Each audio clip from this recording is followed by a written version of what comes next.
Adhemar de Chabannes was born into a noble family in southwestern France around the end of the 10th century. The family was very well connected in ecclesiastical circles in that region, and Adhemar himself eventually became a monk in a Benedictine monastery.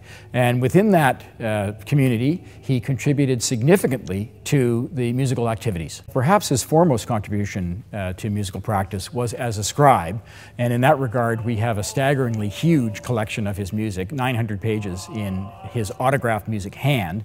And as a scribe, he introduced to the Benedictine monastery where he lived the principle of placing the notes in the vertical space above the text in such a way to show the musical distance between those notes.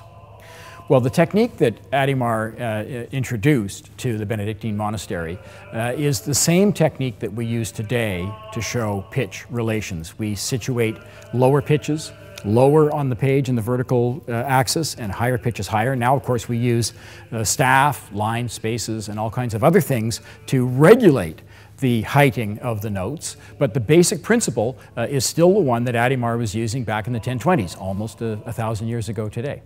One day, I was working in the manuscript room in the Bibliothèque Nationale in Paris, and it was a manuscript that I'd been staring at for about 3 years by this time.